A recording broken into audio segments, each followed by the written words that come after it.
जी नहीं, जंगल राज की चर्चा इसलिए की कि चलते हुए मैं रामनगर में एक हमसे नाई समाज का एक व्यक्ति मिला, तो लोगों ने बताया कि भैया इनकी राजनीतिक सूझ बहुत अच्छी है, इनसे जरा पूछिए कि बिहार में क्या दशा है। तो मैंने उससे पूछा कि ये बताइए कि लालू जी और नीतीश जी के राज में क्या फर्क है। तो उसने बहुत अच्छी बात बताई। मैंने जब पदयात्रा शुरू की थी तब, उसके बाद तो लोगों ने और बताया कि भैया लालू जी के राज और नीतीश के राज में फर्क कुछ नहीं है। दोनों के ही राज में जनता का हजामत पूरा पूरा बना है। फर्क बस इतना ही है कि लालू जी के राज में ये हजामत जो है जनता का, वो अपराधी बनाते थे, और नीतीश के राज में ये हजामत अब अधिकारी बना रहे हैं। लालू जी के राज में लूट मार का काम अपराधी कर रहे थे, नीतीश के राज में लूट मार का काम अब अधिकारी कर रहे हैं। लालू जी के राज में जो अपराधी था वो शाम होने के बाद गन लगाकर लूटता था, नीतीश के राज में अफसर दिन में कलम लगाकर लूट रहा है। तो फिर उसने कहा इसीलिए भैया लालू जी का जो राज था, अगर वो अपराधियों का जंगल राज था, तो जो नीतीश का राज है वो अधिकारियों का जंगल राज है। और इस बात को मैंने पिछले 17 महीनों में जहां पर भी मैं गांव में गया हूं बात किया है, ज्यादातर लोग इस बात से सहमत है कि नहीं भैया ये आकलन बिल्कुल ठीक है। एक बात सवाल और है कि आपने ये भी कहा था कि अभी जो बच्चों के लिए आप वोट करेंगे जी, इसमें सारे लोग कहते हैं कि मैं रोजगार दूंगा, कोई ऐसी पार्टी तो है नहीं जो कहती है रोजगार हम नहीं देंगे। बच्चों के लिए फिर कैसे वोट करें? बच्चों के लिए वोट देना और रोजगार के लिए वोट देना दोनों में फर्क है। आप पार्टी कह रही है कि हम किसने आकर रोजगार के लिए वोट मांगा, हमको बताइए। लोग तो ये कह रहे हैं कि भैया भारत को मजबूत बनाना है, पाकिस्तान को सबक सिखाना है, इसलिए वोट दीजिए। लोगों ने कहा कि हमने पुलवामा कर दिया इसलिए वोट दीजिए। लोग ये कह रहे हैं कि तुम हमारी जाति के हो, तुमको आरक्षण देंगे इसलिए वोट दीजिए। लोग ये कह रहे हैं कि भाई भारत को मजबूत बनाना है इसलिए वोट दीजिए। लोग ये कह रहे हैं कि हमने मंदिर बना दिया इसलिए वोट दीजिए। लोग ये कह रहे हैं कि मुसलमान नहीं जीतना चाहिए इसलिए वोट दीजिए। लोग ये कह रहे हैं कि तुम हमारे बच्चे को इस बार मुख्यमंत्री बनाना है इसलिए वोट दीजिए। लोग कहाँ कह रहे हैं कि हम तुमको रोजगार देंगे इसलिए वोट दीजिए। मुझे कोई वक्तव्य किसी नेता का दिखा दीजिए। ये तो घोषणा पत्र में एक बात मेंशन किया है। आप मुझे बताइए किसी बिहार के नीतीश कुमार ने, लालू जी ने, नरेंद्र मोदी ने, लोग सैकड़ों भाषण यहाँ उन्होंने दिए हैं, मुझे निकाल कर दिखाइए जहां उन्होंने ये कहा हो कि मैं आपके बच्चों के पढ़ाई के लिए व्यवस्था कर रहा हूं, मैंने 5 वर्ष में किया है इसलिए मुझे वोट दीजिए। ये किसी ने नहीं कहा है, भ्रम मत पालिए। अरे आप सुन तो लीजिए। अगर मैं तो आपको कैमरे पे दावा कर रहा हूं, मोदी जी का भाषण आप मुझे सुना दीजिए जिसमें मोदी जी ने ये कहा है कि पिछले 5 वर्ष में हमने आपकी शिक्षा व्यवस्था, आपके बच्चों के पढ़ने की व्यवस्था कर दी इसलिए मुझे वोट दीजिए। मोदी जी ये कह रहे हैं कि हमने आपके 5 किलो राशन की व्यवस्था की है इसलिए वोट दीजिए। मैं कह रहा हूं कि 5 किलो राशन से आपका पेट भरेगा, आपके बच्चों का भविष्य नहीं सुधरेगा। दोनों में फर्क करना समझिए।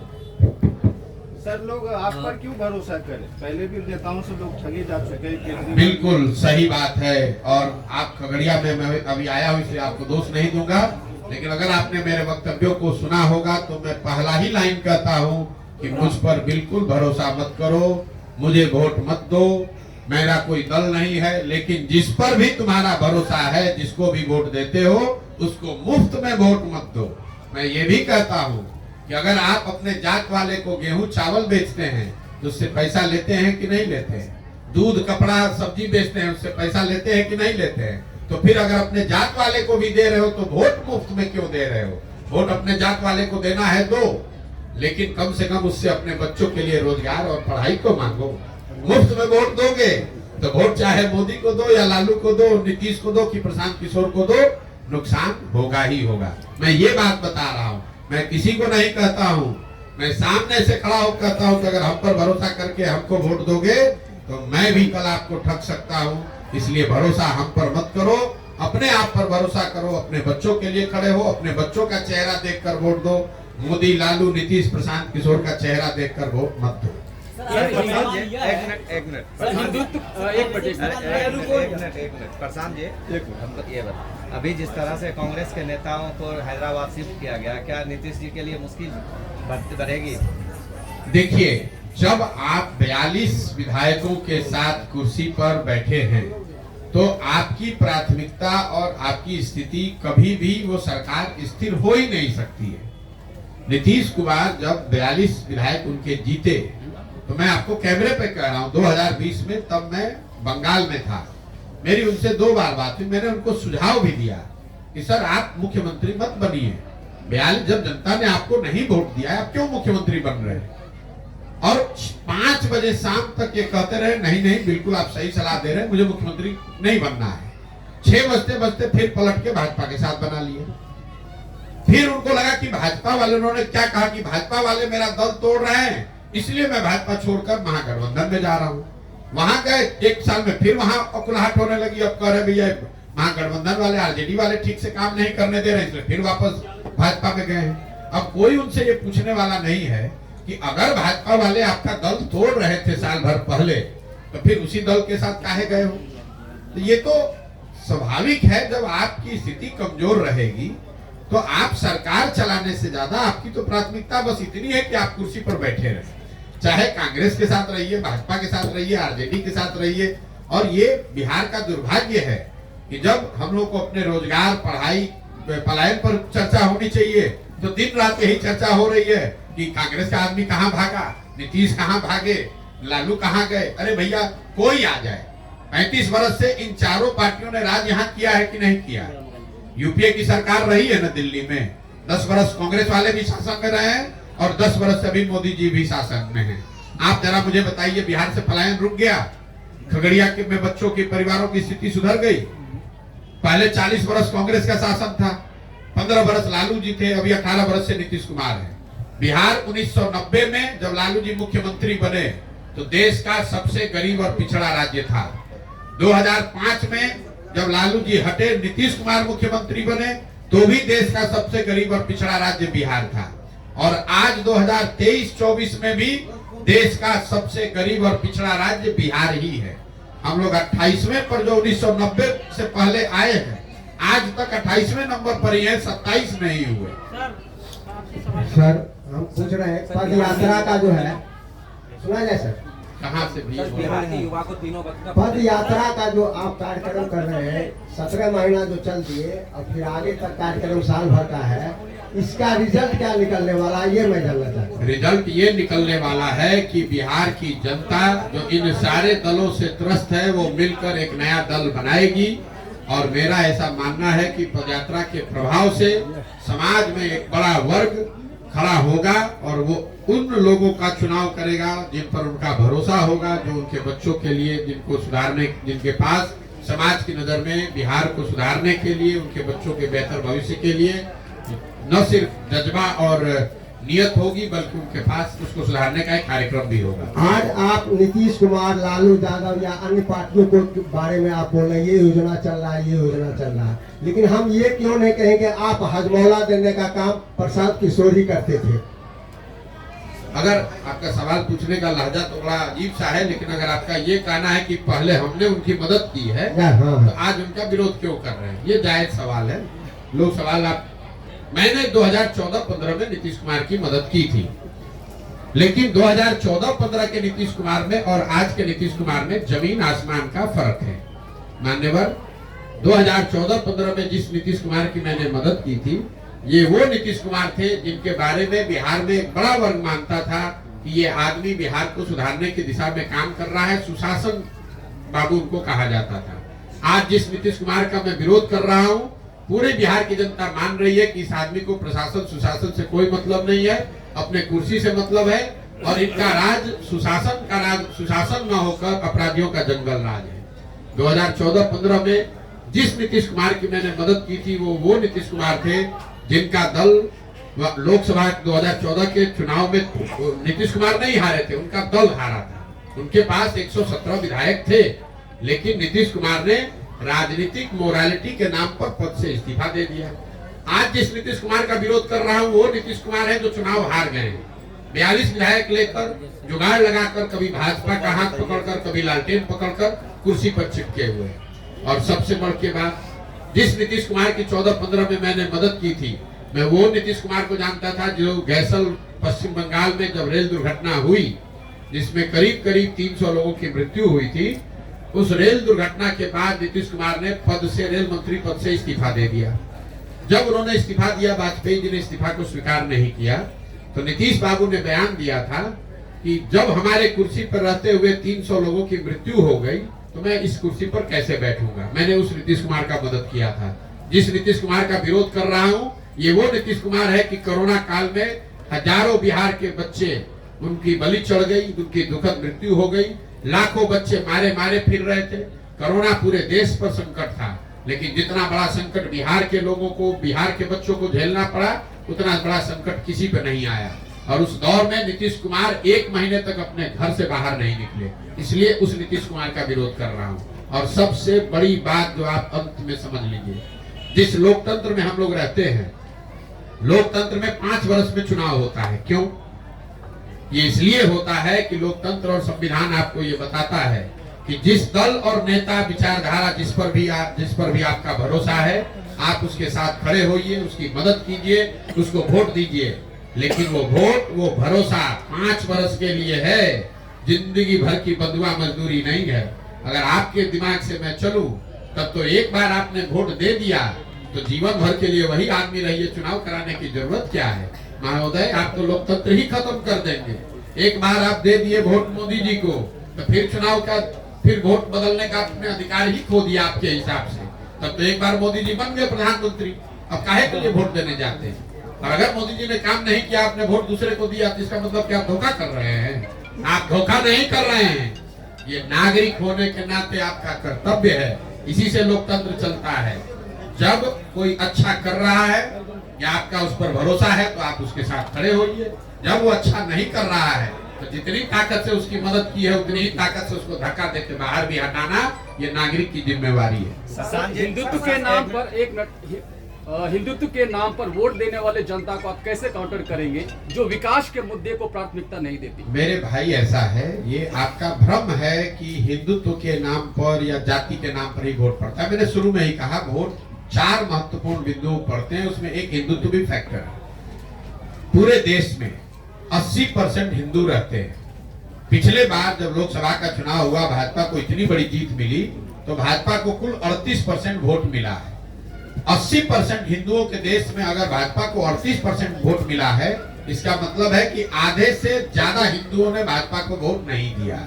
तो काहे आप बेकार घबराए जा रहे हैं? आप कह रहे कैसे काउंटर करेंगे? हम काउंटर ऐसे करेंगे कि जो हिंदू भाजपा को वोट नहीं कर रहा है, उसको कहेंगे कि तुम आओ और इस नए विकल्प में जुड़ो। और उसके साथ साथ जो हिंदू भाजपा को वोट दे रहे हैं, उनको भी कह रहे हैं कि तुम हिंदू होने के नाम पर कितना दिन वोट देते रहोगे, अपने बच्चों के लिए, रोजगार और पढ़ाई के लिए वोट करो। प्रशांत जी की नजर में बिहार में नया विकल्प क्या है?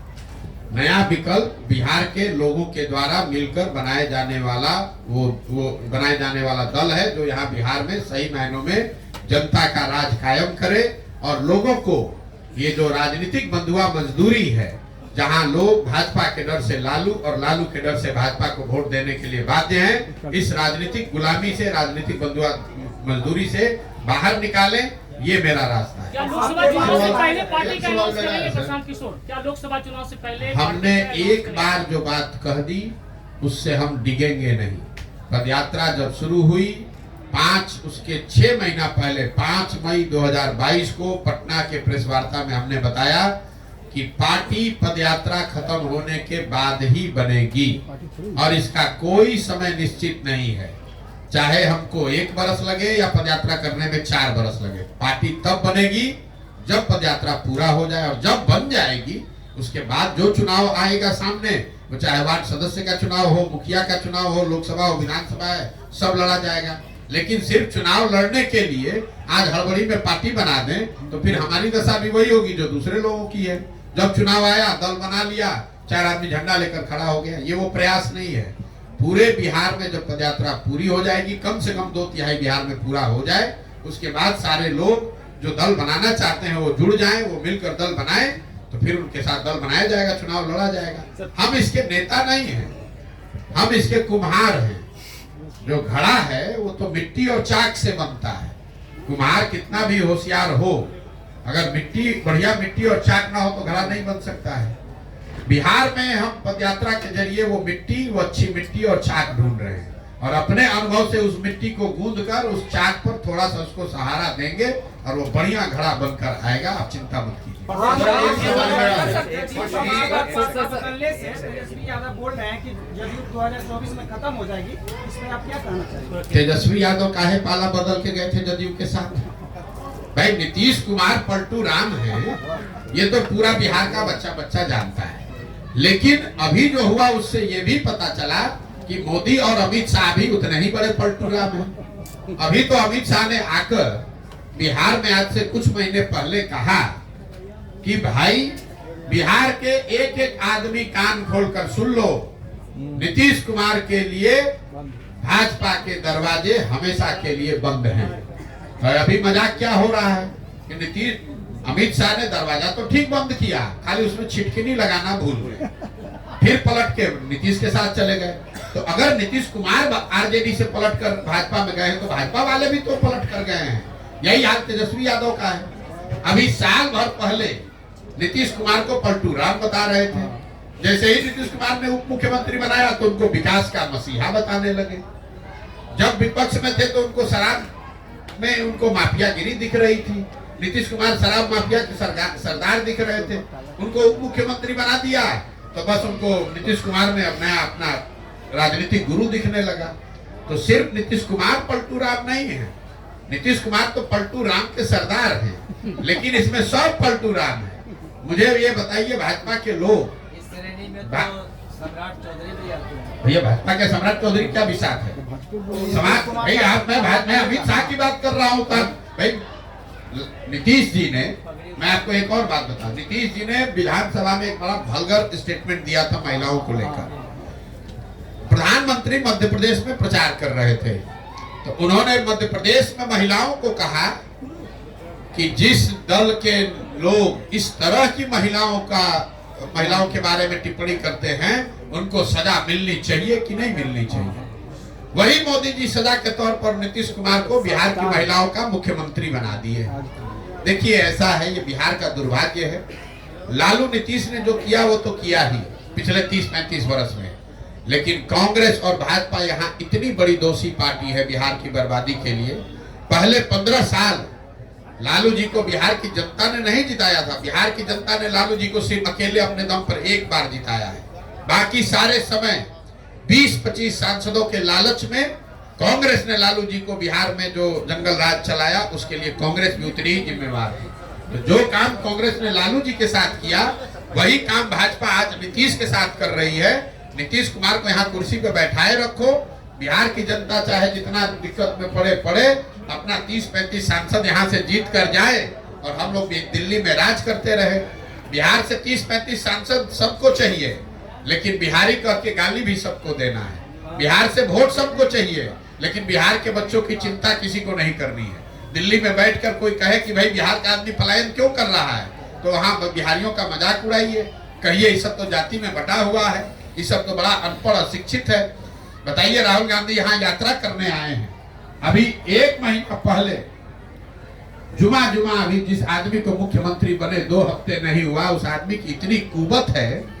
कांग्रेस का जो मुख्यमंत्री अभी बना है तेलंगाना में, कहता है कि बिहारियों का डीएनए है मजदूरी करने का, उसका इतना कुवत है। और वही राहुल गांधी आकर बिहार में वोट मांग रहे हैं। अगर हम लोग की कुवत मजदूरी करने की है तो हम लोग से वोट मांगने क्यों आ रहे हो भाई? तेलंगाना के वोट से ही बन जाओ देश के राजा। अगर मोदी जी को लगता है कि बिहार पिछड़ा है तो आप मुझे बताइए, वहां इन्वेस्टमेंट समिट होता है, लाखों करोड़ रुपए का इन्वेस्टमेंट होता है। आप पत्रकारिता करते हैं, 10 वर्ष से मोदी जी प्रधानमंत्री हैं, एक दिन बिहार की भी आ जाते। चलिए लाख करोड़ नहीं 2-4 हजार करोड़ का ही एगो फैक्ट्री बिहार की में ही लगा देते। एक मोदी जी के लिए लोग कहता है भाई 16 घंटा काम करते हैं, तो एक 16 घंटा बिहार के लोगों के लिए भी निकालते कि भाई बैठो देखो कि बिहार की चीनी मिल कैसे चालू होगी। आपको क्या लगता है कि अगर मोदी जी आज किसी उद्योगपति को कह दें कि बिहार में चीनी मिल चालू करना है, तो किस उद्योगपति का हिम्मत है कह देगा कि नहीं करेंगे? और जिस गुजरात से 26 MP जीत कर गया, वहां हर 10वें दिन मोदी जी इन्वेस्टमेंट करा रहे हैं, वहां हर 15 दिन जाकर वहां बैठक कर रहे हैं, गुजरात की विकास की चिंता कर रहे हैं, 1 लाख करोड़ का बुलेट ट्रेन बना रहे हैं। और आपका ये खगड़िया कुशेश्वर स्थान का पैसेंजर ट्रेन अभी 40 वर्ष से अदर में अटका हुआ है, किसी ने उसकी बात की? हम लोग 39 MP जिता कर भेजे। तो जब आपको हमको अपने चिंता नहीं है तो मोदी जी और राहुल जी काहे आपका हमारा चिंता करेंगे? लालू नीतीश तो लूटिए रहे, उसको तो बर्बाद किया ही, लेकिन वो गलती बिहार की जनता का शोषण इसलिए कर पा रहे हैं कि भाजपा और कांग्रेस इन लोगों की मदद कर रहे हैं। सर एक सवाल मेरा, चौधरी एक किया गया, इसमें आप क्या कहेंगे? पटना में जिस तरह 7 लोग पिटा गया। मेरे भाई नीतीश कुमार जब से मुख्यमंत्री हैं पिछले 4-5 वर्षों में लाठीचार्ज करना, आप ये बताइए किस पर लाठीचार्ज नहीं हुआ है? आंगनवाड़ी वर्कर पर नहीं हुआ, कि शिक्षकों पर नहीं हुआ, कि मुखिया सरपंच पर नहीं हुआ? जो जाएगा उनसे मिलने अपना ग्रीवांस लेके उस पर लाठीचार्ज कराएंगे। पत्रकार पूछेंगे लाठीचार्ज हुआ तो यहाँ ऐसा हुआ है? अच्छा रुको तो अभी पता करते हैं। सर पत्रकार के ऊपर भी लाठीचार्ज हुआ है। सर एक सवाल, पत्रकारों के समस्या पर भी आप बोले, सब समस्या आप बोले, पत्रकार समस्या पर कोई नहीं उठा रहा। पत्रकारों की दशा ये है कि आप पूरे समाज की समस्या लिख सकते हैं, बोल सकते हैं, अपनी समस्या नहीं बोल सकते हैं। तो आप लोग दधीची के हड्डी की तरह अपना कुर्बानी करते रहे। आप उठाएंगे आवाज, तो उठा ही रहे। बिहार के लिए आवाज उठाए, दलितों के लिए आवाज, और पत्रकारों की समस्या पर कोई नहीं आवाज उठा। हर जगह पत्रकारों की समस्या पर आवाज उठा रहे। जिस तरह सर एक सवाल मेरा है कि ये जो पद यात्रा प्रशांत किशोर की है, जो बिहार के लिए हर जिलों, हर गांव, हर कस्बों में जाने की जो चर्चा चल रही है, चर्चा चल नहीं रही है, चल ही रही, यात्रा चल रही 17 महीने। दूसरा बात यह है कि ये जो पद यात्रा का जो नया विकल्प बनेगा, चाहे लालू की सरकार हो या नीतीश की सरकार हो, जो विफलता का कारण दिख रहा है, और ये चीज आप खुल के भी बोल रहे हैं, तो इनका क्या विकल्प प्रशांत किशोर होगा या इनका विकल्प जनता का राज होगा, जिसका नाम है जन सुराग। और वो विकल्प लालू नीतीश का नहीं है, वो विकल्प होगा बिहार की गरीबी का। हम लालू नीतीश को यहाँ हटाने नहीं आए हैं, हम यहाँ गरीबी को हटाने आए हैं। हमारी लड़ाई लालू नीतीश, मोदी और राहुल गांधी से नहीं है, हमारी लड़ाई यहाँ की गरीबी और पिछड़ापन से। इनका कोई चेहरा साफ हुआ है? इनका कोई चेहरा निकला है क्या विकल्प? भैया ऐसा है कि दही आप जमाते हैं ना, दही में मक्खन है, आपको दिखता नहीं है, लेकिन जब उसी दही को आप मथते हैं तो उसमें बढ़िया सुंदर सफेद मक्खन निकल के आ जाता है। हमको पूरा समाज को मत लेने दीजिए बिहार को, अपने आप आपको मक्खन भी दिखेगा, और इसी समाज से वो निकला हुआ होगा, जो समाज की मदद से मक्खन निकलेगा, वही यहाँ की व्यवस्था करता है। अब चलिए पूरा दिन आप